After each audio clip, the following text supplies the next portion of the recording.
Hari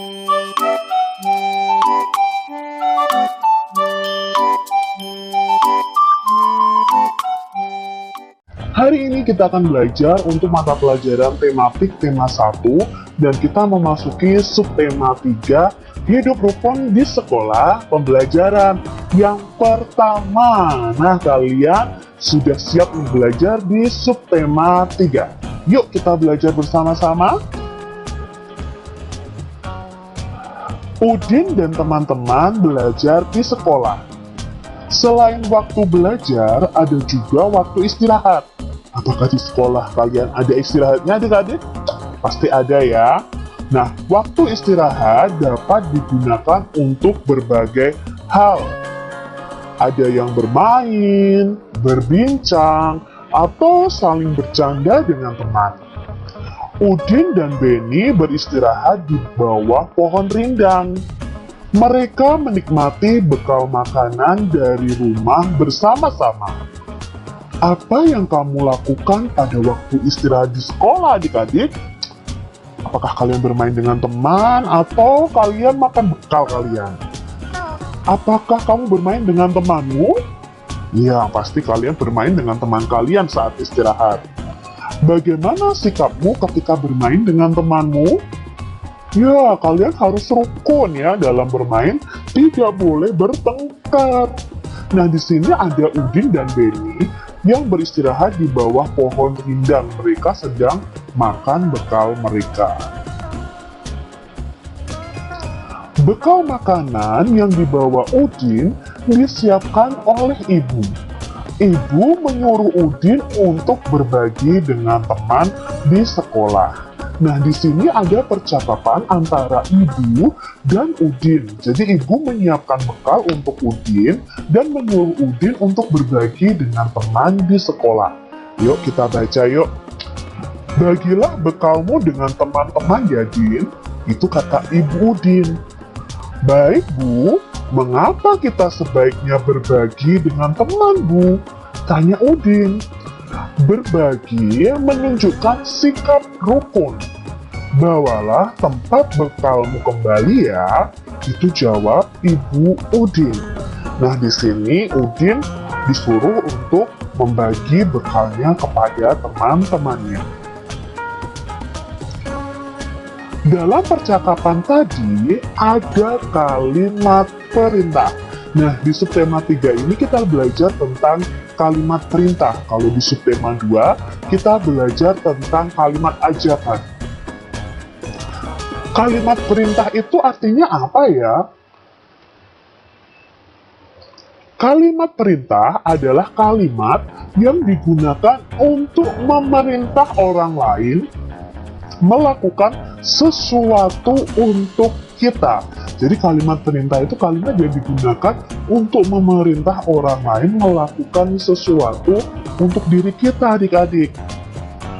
Kalimat perintah kalau ditulis, biasanya ada kata perintah yang diakhiri kata kan atau lah ya. Jadi kalau kita mengucapkan atau menulis, biasanya kalimat perintah itu ada kata kan atau lah. Misalnya, contohnya adalah bukalah, tutuplah, matikan, buanglah. Nah, seperti itu. Jadi ada kata diakhiri kata kan atau lah ya.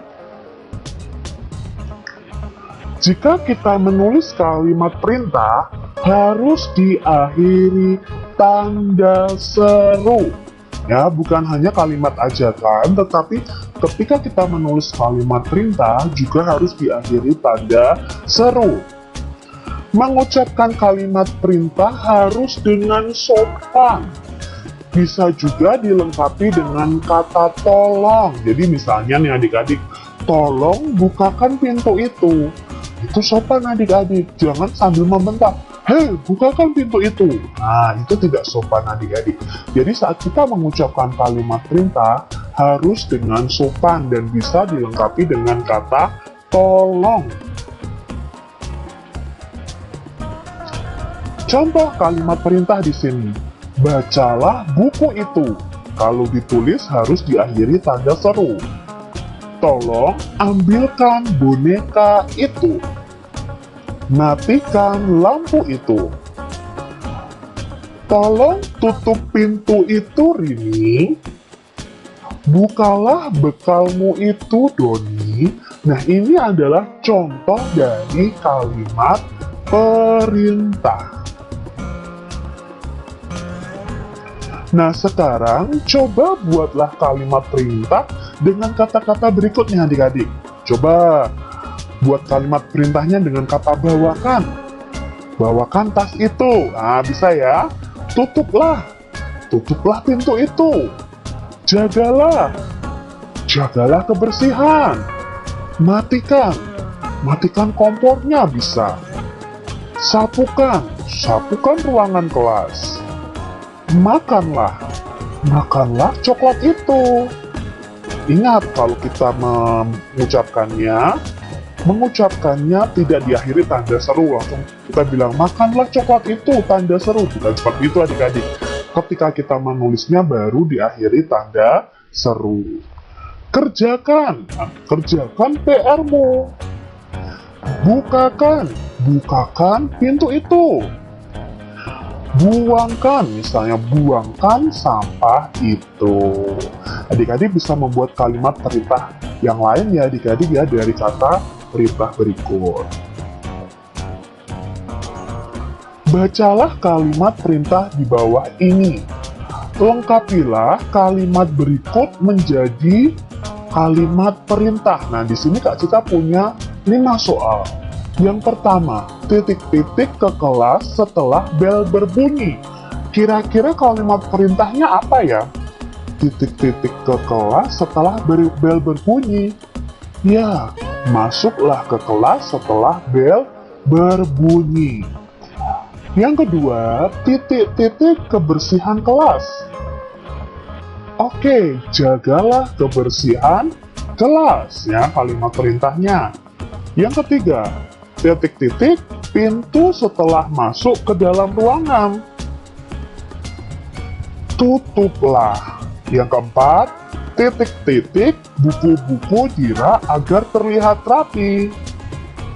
Ya, tatalah atau rapikan bisa ya adik-adik ya. Yang kelima, titik-titik sampah pada tempatnya. Buanglah sampah pada tempatnya.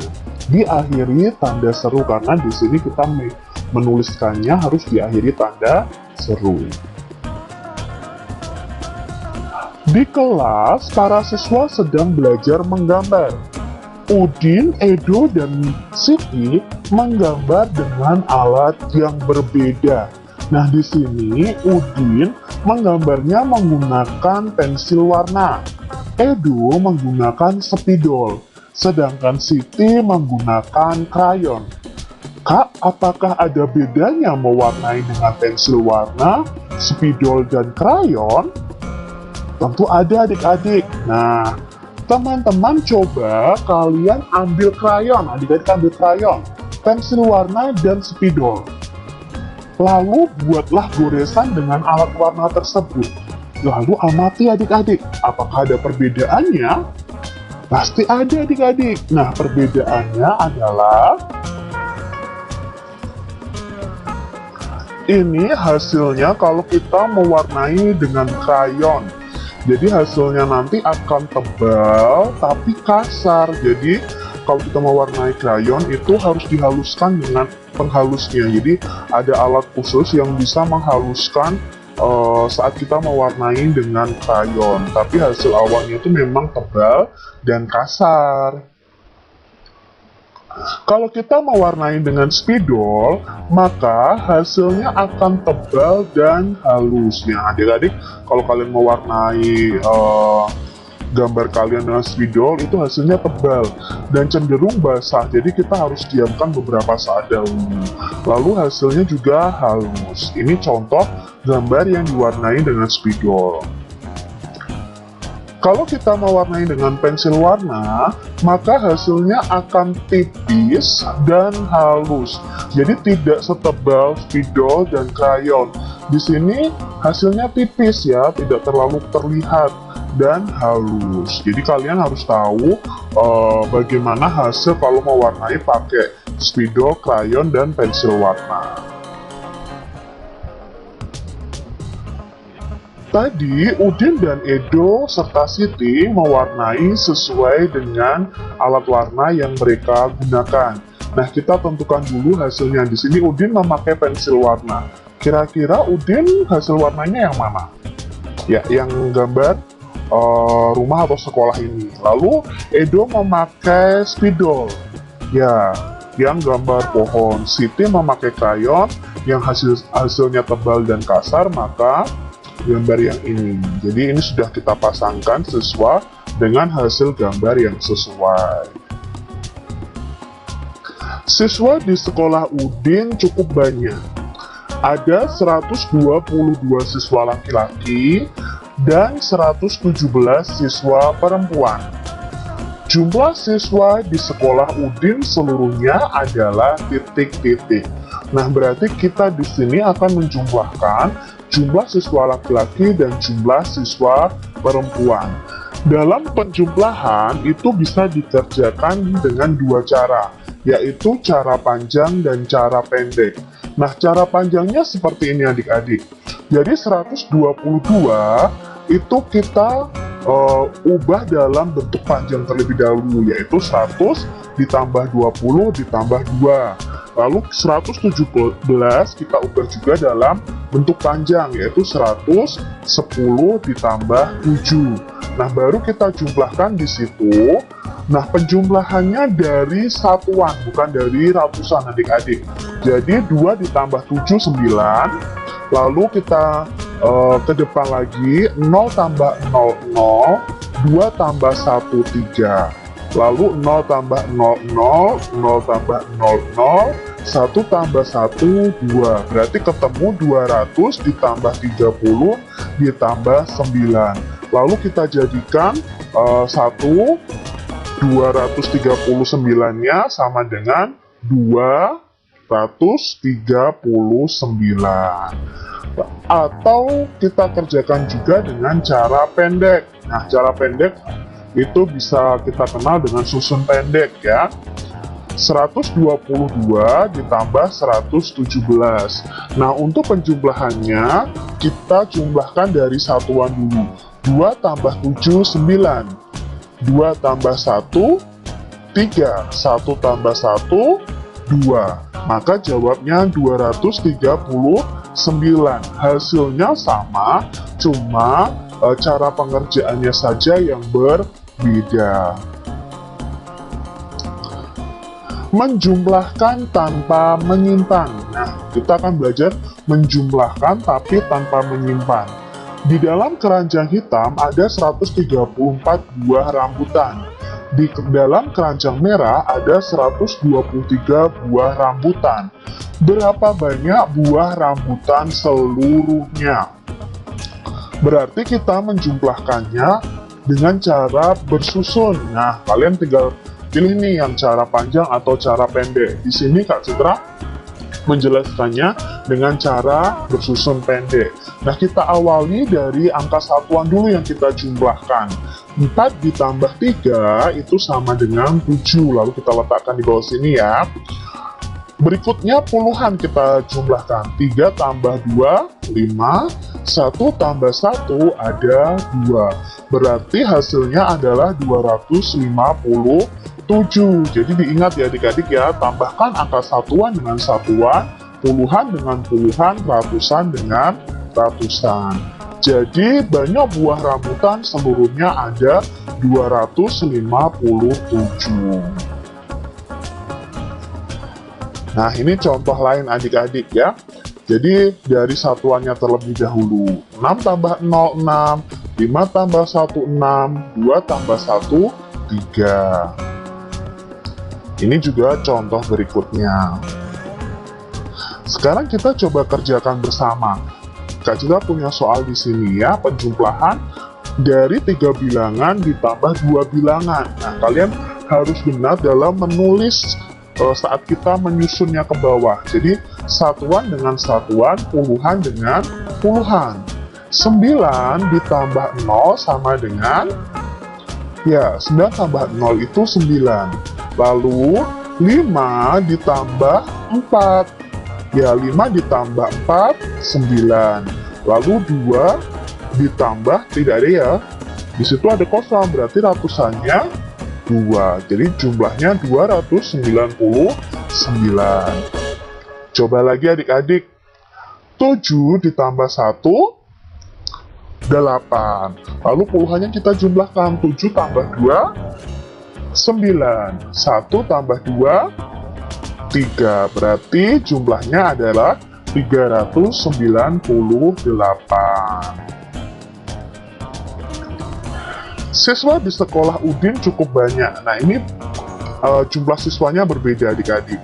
Ada 125 siswa laki-laki dan 117 siswa perempuan. Jumlah siswa di sekolah Udin seluruhnya adalah, nah, tadi bisa dikerjakan dengan cara panjang dan cara pendek. Cara panjangnya kita ubah dulu semuanya. 125 sama dengan 100 tambah 20 tambah 5. 117 sama dengan 100 tambah 10 tambah 7. Kita jumlahkan dari satuan. Nah, 5 ditambah 7 itu 12. Nanti kita tulis dulu 12. Lalu 20 tambah 10 itu 30, 100 ditambah 100 itu 200. Nah, kita tulis dulu seperti ini adik-adik. Nah, karena di sini ada angka puluhan dan satuan, yaitu di angka 12, maka kita pisahkan dulu antara satuan dan puluhannya. Jadi seperti ini, 200 ditambah 30 ditambah 10, lalu ditambah 2. Setelah itu puluhan baru kita jumlahkan dengan puluhannya ya. 30 tambah 10 itu sama dengan 40, berarti 200 ditambah 40 ditambah 2 sama dengan 242. Itu kalau mengerjakannya dengan cara panjang. Kalau dengan cara pendek, sama seperti tadi, 5 ditambah 7 terlebih dahulu. 5 ditambah 7 sama dengan 12. Maka kita tulis dulu angka 2 di sini, di bawahnya, lalu kita simpan 1 di depannya, karena 12 itu terdiri dari satuan dan puluhan. Jadi 2 ditambah ke depannya 1. Jadi jawabnya 242.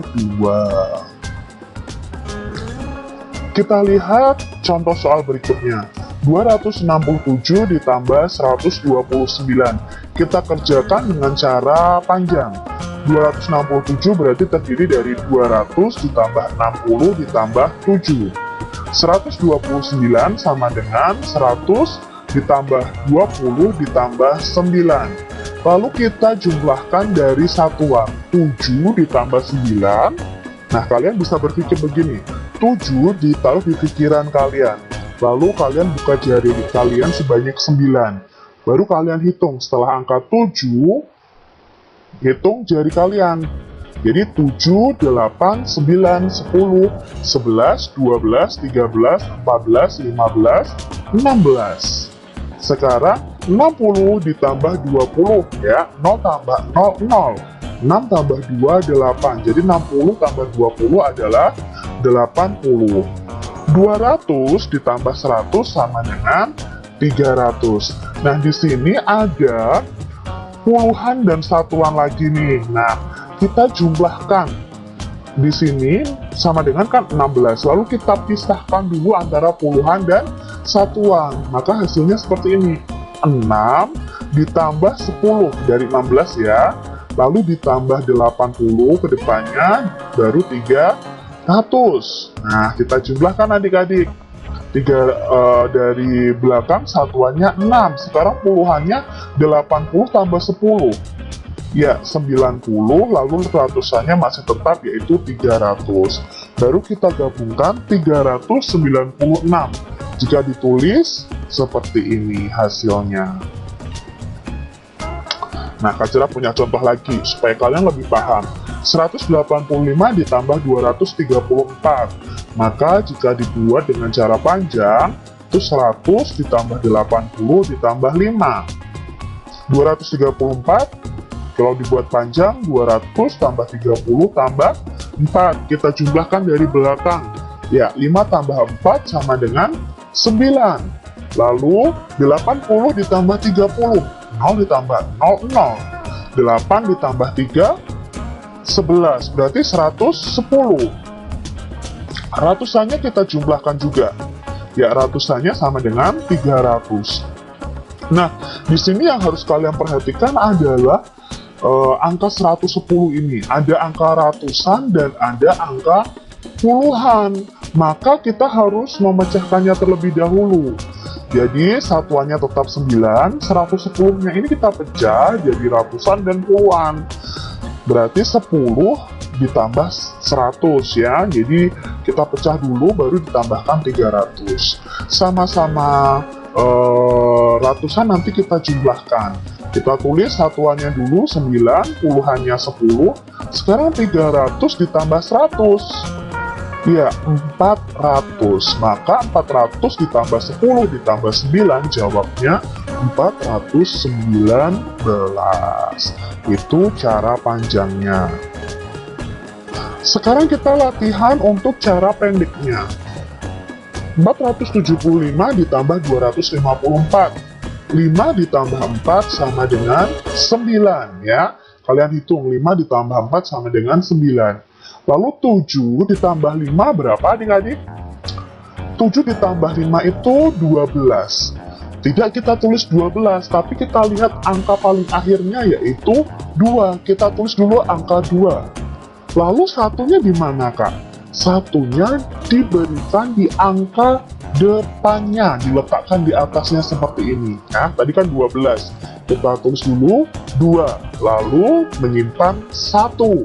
1 ditambah 4, ya, 1 ditambah 4 sama dengan 5. 5 ditambah 2 sama dengan 7. Soal berikutnya. 636 ditambah 182. Kita jumlahkan dari satuannya terlebih dahulu. 6 tambah 2.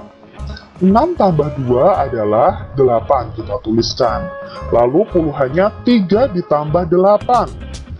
3 ditambah 8 ada berapa adik-adik? Ya, 11. Apakah kita langsung tulis 11? Tidak, kita tuliskan angka terakhirnya. Angka terakhirnya adalah 1 dan menyimpan 1. Nah, menyimpan 1 di sini kita jumlahkan. 1 tambah 6. Ya, 1 tambah 6, 7. Tambah 1. 8. Berarti jawabnya 818. Kak Citra punya contoh berikutnya ya, supaya kalian lebih paham. 349 ditambah 49. 9 ditambah 9 berapa adik-adik? Ya, 9 ditambah 9 adalah 18. Apakah kita langsung tulis angka 18? Tidak, kita tulis angka 8 dan menyimpan 1. Ya, kita letakkan di depannya. 1 ditambah 4 sama dengan 5. 5 ditambah 4 sama dengan 9. Lalu di sini karena 3 tidak ada penjumlahnya yang lain ya, berarti jawabnya 3. Totalnya 398. Soal berikutnya adik-adik, 126 ditambah 158. Kita kerjakan dari satuannya dulu. 6 ditambah 8 sama dengan 14. Menyimpan 1 ya di depannya. 1 tambah 2, 3. 3 ditambah 5, 8. Lalu ratusannya kita jumlahkan. 1 ditambah 1, 2. Berarti hasilnya adalah 284. Sangat mudah kan adik-adik?